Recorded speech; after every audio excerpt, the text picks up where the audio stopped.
PT 혹은 퍼스널 트레이닝이라고 하는 서비스가 있습니다. 현재 헬스장이라든가 아니면은 가까운 PT샵이라는 곳에서 가면은 PT라는 운동 서비스를 제공을 하고 있어요. 그럼에 있어서 가격 상당하실 겁니다. 여러분들께서 아마 PT를 받고 있는 분들이면은 당연하게 PT에 대한 필요성을 아실 거라고 저는 생각이 들어요. 하지만 대다수의 분들이 PT를 경험을 한 번도 안 해봤습니다. 그런 분들이 첫 번째 말씀 주시는 거는 어떤 거냐면은 나는 운동할 줄 알아요. 그래서 PT를 안 받아도 될 것 같아요 라고 얘기를 하는 분들이 있고, 두 번째로는 일단은 유튜브라든가 인터넷에 보면은 운동 동작들이 너무 잘 나와 있는데 왜 굳이 PT를 받아야 됩니까? 라고 하시는 분들이 엄청 많은 것 같습니다. 그럼에 있어서 제가 인터넷에 그런 폐에 대해서 말씀드리려고 해요. 여러분들께서는 스쿼트라는 동작 아실 거예요. 스쿼트 한번 많이들 해보셨을 거고 실제로도 집에서 하고 계시는 분들도 있을 겁니다.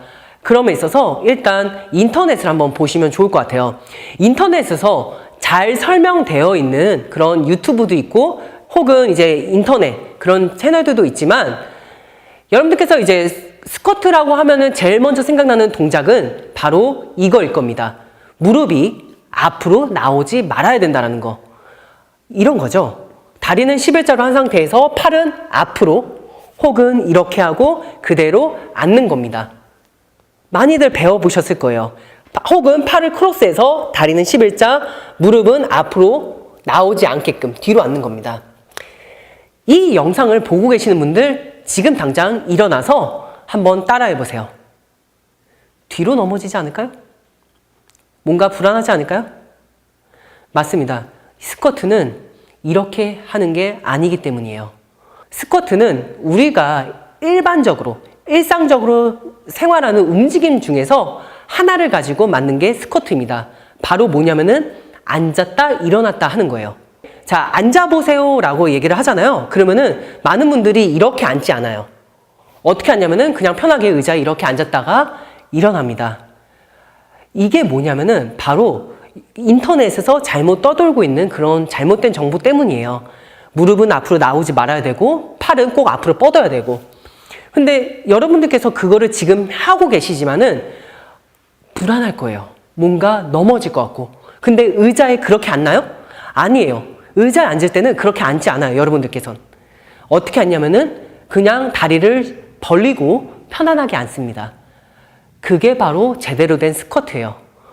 우리가 다리를 이렇게 앞으로 11자로 놓으면은 앉을 수가 없어요. 관절에 끼기 때문에, 바로 이 골반 앞에 있는 뼈 때문에 앉을 수가 없습니다. 근데 우리가 어떻게 앉죠? 이렇게 앉아요, 다들. 이게 바로 제가 잘못된 부분을 말씀드리려고 하는 거예요. PT라고 하는 부분은 어떤 거냐? 여러분들께서 잘못된 정보들을 하나하나씩 고쳐나가는 작업이라고 얘기를 합니다. 그리고 또한 예를 들어서 스쿼트라는 한 동작이 있어요. 그럼에 있어서 어떤 사람은 잘 수행할 수가 있고 어떤 사람은 잘 못 수행할 수가 있어요. 잘하는 사람은 사실 되게 좋죠. 왜냐하면 근육도 많이 잘 붙게 되고 다이어트 효과도 많게 되고. 하지만 동작이 잘 안 나오는 사람들, 그런 사람들을 어떻게 잘 되게끔 해줘야 될까요? 그런 부분에 대한 운동 솔루션을 하는 게 트레이너의 역할입니다. 만약에 본인이 스쿼트 하는데 되게 불안하고 무게를 드는 데 있어서 잘 못 들어요. 그럼에 있어서는 생각을 해봐야 됩니다. 왜 문제가 발생이 되냐? 그런 거에 대한 솔루션을 트레이너가 해줄 수가 있어요. 그렇기 때문에 이 개인 퍼스널 트레이닝, 그러니까 퍼스널 트레이닝이라고 하는 거는 여러분들의 잘못된 패턴, 잘못된 움직임을 올바르게 고쳐주는 작업이라고 생각하시면 좋을 것 같습니다. 그래서 정말 그 퍼스널 트레이닝을 받지 않았다라면은 한 번쯤은 체험을 해보는 것도 나쁘지 않을 것 같아요. 그래서 자기한테 문제가 뭔지, 그리고 어떻게 운동을 해야 잘 수행할 수 있는지를 솔루션을 받을 수가 있으니까 한번 체험을 받아보시는 게 좋을 것 같습니다.